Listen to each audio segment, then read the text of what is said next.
La abuela Alicia sabía hacer muchas cosas para vender, era una vendedora como muchas de las juchitecas, sobre todo a las mujeres, se les da más el negocio de venta de cosas y así en el istmo ella es la encargada de manejar el dinero. Así que la abuela era una de tantas y se dedicaba en las tardes a fabricar las velas. Había velas de parafina comerciales, por decir así, corrientes, y había cirios hechos de cera virgen de abejas que pues eran más costosas porque conseguir ese tipo de cera era más laborioso. Se traía ahí de la serranía de los Chimalapas, que están como a 1 hora de Juchitán. Es una zona boscosa en la sierra muy grande y hay apicultores que se dedican a eso, ¿no? A vender la miel y la cera virgen, que es muy apreciada. Entonces en las tardes ayudábamos a la abuela a cortar los trozos de pabilo primero, el pabilo que iba a ir en el centro de la vela, y había que enredarlo. Había unos aparatos muy rudimentarios donde trenzar ese hilo. Lo vendían por carretes gruesos de hilo especial para parafina, para velas. Y pues sí, de chicos, yo recuerdo que nos ponían a enredarlo, se moja tantito y se va enredando para posteriormente cortarlo a la medida de lo largo de la vela que se va a fabricar para tener de distintos precios. Luego ya hecho esa labor, la abuela ponía abajo un anafre de fierro con carbón y encima un traste grande donde se ponía sobre el fuego y derretía la parafina o la cera para bañar. Le llamaban bañar los pabilos ya cortados.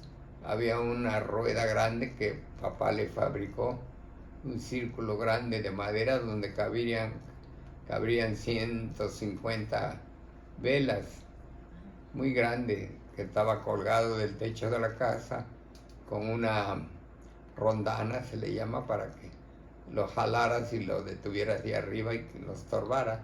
Y cuando se utilizaba, pues se bajaba y a la altura en que la abuela los iba a necesitarlo. Se sentaba ella frente al cazo ese metálico de cobre, ya caliente la cera, y ella checaba que la temperatura fuera la ideal, porque si estaba muy caliente, pues la cera nada más caía sobre el pabilo y se escurría todo. Y si estaba muy fría, pues no rodaba y se hacía bolas. O sea que la experiencia de años de usarlo le indicaba a qué horas ya estaba bien la vela. Y entonces con una jícara de una planta que se llama morro allá en el istmo, se hacen las jícaras, y le cortaban en uno de los extremos de la jícara una pequeña rodaja, se le quitaba para que la cera cayera en círculo, así, un medio círculo, el agua, la cera caía y bañara al pabilo. Y empezaba la labor. Uno bañaba uno, avanzaba, bañaba otro y otro, iba girando el círculo de esa madera que estaba suspendido del techo. Y así le daba la primera vuelta según el número de velas que quería hacer, 100, 50, en fin. Y eso llevaba horas, porque cada uno en cada giro quedaban pues milímetros, yo creo, de cera adherida al pabilo. Y en lo que le daba la vuelta del primero al último pabilo, pues ya se había secado y ya tenían la oportunidad de darle el siguiente baño. Era una labor muy trabajosa, pues, muy entretenido eso, porque no, actualmente meten esas velas en unos tambos gigantescos, la bajan, lo meten el aro ese, que se bañen todas a la vez, la sacan y ya espera que enfríe y otra vez la sumergen. Pero aquí en este caso no, hacía una por una y eso llevaba horas y estaba estar frente al calor del brasero ahí entre las piernas era muy cansado.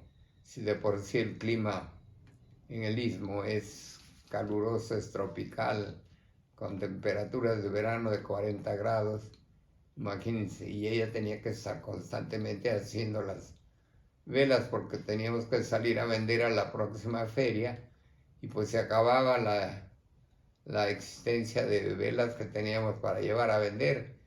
Y además vendía unas de las más baratas, no eran de cera ni parafina, eran de cebo. Ella compraba el cebo de las reses y lo machacaba y y se ponía a hervir que quedara como caldo también. Hagan de cuenta el aceite que sale de cuando se fríen las carnitas, para decir el chicharrón, pero era de puro cebo, la pura grasa de los animales, de la res o del puerco. Y con eso bañaba ella y hacía las ceras las velas de, de cebo.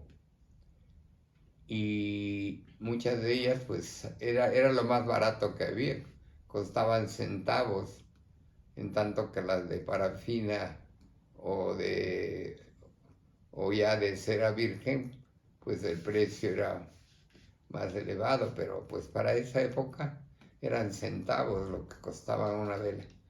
Y las de cebo también se usaba mucho para la medicina, para fracturas, para torceduras, para dolores.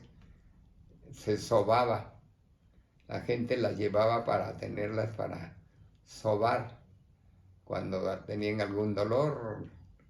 Pues no había médicos en esa época, solo en Juchitán había un par de médicos, o sea que la gente vivía muy primitivamente todavía, como en la Edad Media.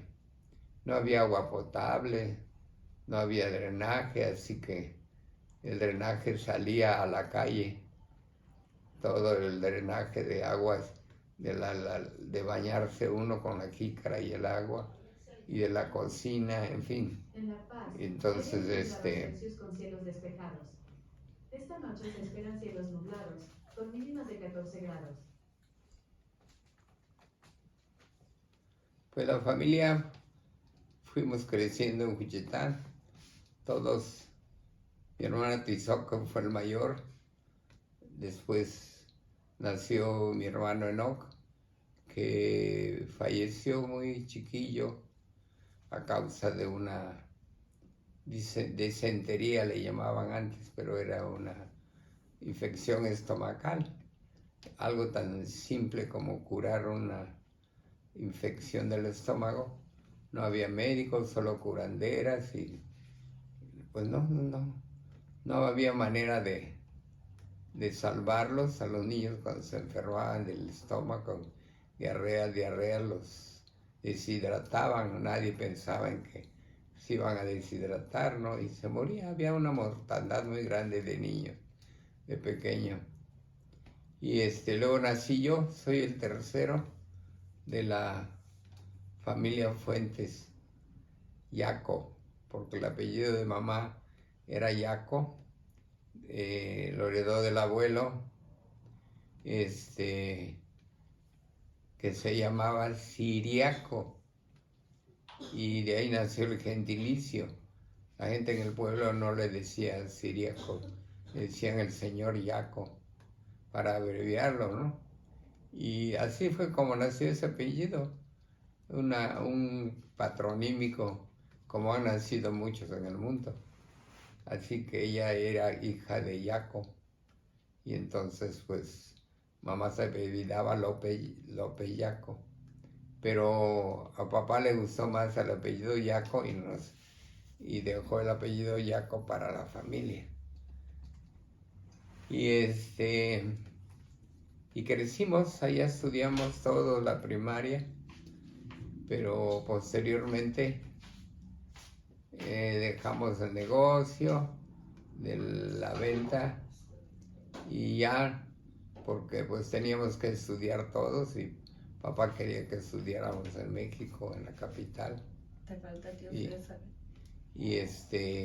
y así ya nos mudamos y éramos mi hermano Tizoc, mi hermano César, mi hermana Alicia. Somos los que emigramos, pues porque ella también, mi hermano Tizoc y yo, con tiempo atrás ya habíamos emigrado a la Ciudad de México para estudiar y convertirnos en profesores de grupo de primaria. Entonces, cuando ya llegó la edad en que mi hermana Alicia y mi hermano César iban a estudiar también ya la secundaria, decidimos mudarnos a la Ciudad de México. Y ahí continuó nuestra vida. Mamá para eso ya había fallecido la abuela Alicia. Y ya quedó la casa abandonada. Nos mudamos y esa casa, con el deterioro del tiempo, y pues eran casas rudimentarias con techos de tejas de barro, paredes algunas de barro también. La inclemencia del tiempo, la lluvia, los ciclones y huracanes que pegan cada año constantemente allá, la fueron deteriorando y se cayó, se derrumbó, así que ya nadie más regresamos a Juchitán. Y ya en la Ciudad de México todos estudiamos y llegamos a tener una profesión de maestro, Tizoc y yo, Alicia odontóloga y César biólogo marino. Y cada quien agarró su rumbo. Y actualmente pues ya regresamos a Juchitán a vivir allá en casa de los tíos, de las tías. En fin, en cuanto llegamos, sobra quien quiere invitarnos a vivir a su casa y convivimos muchísimo como antes cuando vivía mamá y la abuela. Y recordar esos tiempos pasados y lo bello que la pasábamos con los primos y amigos de la propia edad, la misma edad, ¿no? Y recordar aquellas vivencias de niños. Y nuevamente para mí es un lujo poder volver a hablar en zapoteco porque lo aplicas en la calle, en las fiestas, en todos lados. El zapoteco es lo que más se habla y se sigue hablando. Afortunadamente la Secretaría de Educación Pública ya ha hecho hincapié en que se continúe enseñando el idioma zapoteco a las nuevas generaciones y ya tenemos pues muchos jóvenes que les gusta la trova y que componen en zapoteco, cantan en zapoteco, hay también escritoras en zapoteco, poemas, en fin, ha ido incrementándose. Tan es así que tenemos también una estación de radio, Radioteca se llama, que transmite todo en zapoteco y es un lujo, es un gusto escuchar a través de esas emisoras de radio que llegan al poblado y dan las noticias, ponen canciones, leen poemas, en fin, dan avisos, enseñanza de cosas para agricultura y cuestiones políticas. Todo se anuncia ahí por radio y en nuestro idioma zapoteco. Es una lengua viva todavía y todo es cuestión de que fueran al istmo a vivir en carne propia esa cultura.